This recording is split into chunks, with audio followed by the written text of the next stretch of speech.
à l'endroit, tu pourras identifier le lieu exact où Regius Animus est tombé? Je crois que oui. Tu viens de sauver la vie de Regius Animus. Cette histoire va rester entre nous, tu comprends? Ça pourrait tous les bouleverser. Nous allons dédier cette journée à l'expédition depuis le royaume de Timothée. Merci pour ma sœur. Elle a beaucoup de chance de t'avoir. Encore une chose étrange qui m'arrive depuis que je suis dans la forêt sacrée. Ce n'est pas étrange du tout, tout ce que tu viens de me raconter. Beaucoup de gens font des rêves comme toi. C'est plus courant que tu ne le crois.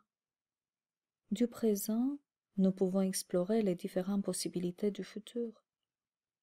Justement, il s'agit de cette exploration dans le futur.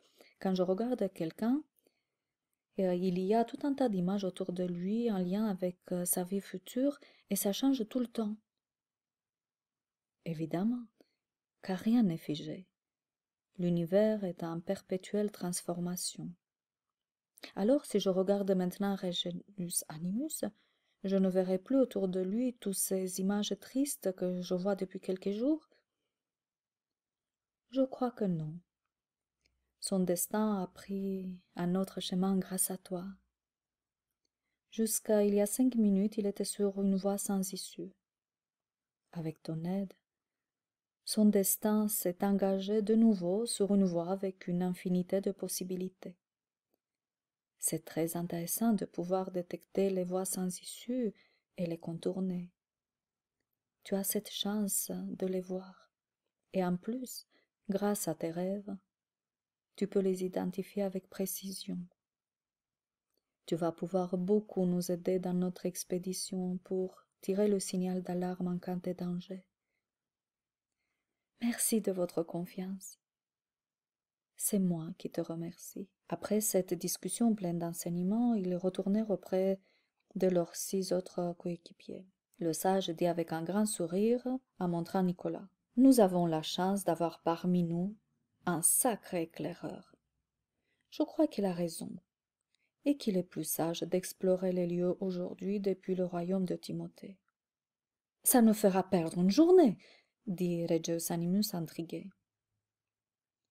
Ça nous fera gagner certainement beaucoup d'autres, dit le sage en faisant un clin d'œil à Nicolas. Allons-y maintenant. Ils étaient tous bien installés devant un grand écran comme au cinéma. Les images défilaient une par une. Il fallait en choisir une pour que Timothée puisse faire un zoom. Ils passèrent ainsi plus d'une trentaine de minutes à regarder toutes ces prises de vue. Mais rien d'intéressant. Ils étaient charmés par ce paysage unique, par la beauté majestueuse de toutes ces pyramides. À un moment donné, Nicolas identifia le lieu où il avait vu mourir Regius Animus dans son rêve. « Arrêtez-vous à celle-ci !» s'exclama-t-il. Tout était virtuel. L'endroit d'origine ne bougeait pas. Il n'avait que des images. Le lieu était là sans être là car il ne pouvait rien modifier. En même temps, rien ne pouvait leur arriver. Il y avait des avantages et des inconvénients, mais, n'ayant pas d'autres possibilités pour l'instant, ils étaient contents de pouvoir avancer quand même. Ils étaient tous en train de se promener en long et en large autour de la grande pyramide. Tout était bien gardé. C'était un territoire fermé sous le contrôle de Pollutionus. Personne n'avait le droit de pénétrer. Nicolas s'avança jusqu'à l'endroit où il avait vu le corps de Regius Animus dans son rêve. Il se rendit compte que le sable était un peu enfoncé à cet endroit précis. Tout à coup, à une trentaine de mètres, il vit une lueur.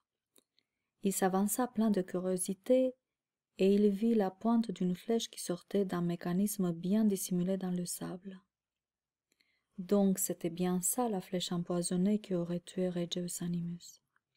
Cet enfoncement dans le sable l'intriguait beaucoup. C'était un piège, et quiconque mettait les pieds dessus se retrouvait avec une flèche empoisonnée dans la poitrine.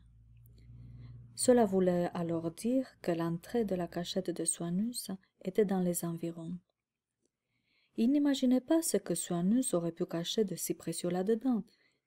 Il savait seulement que ce n'était pas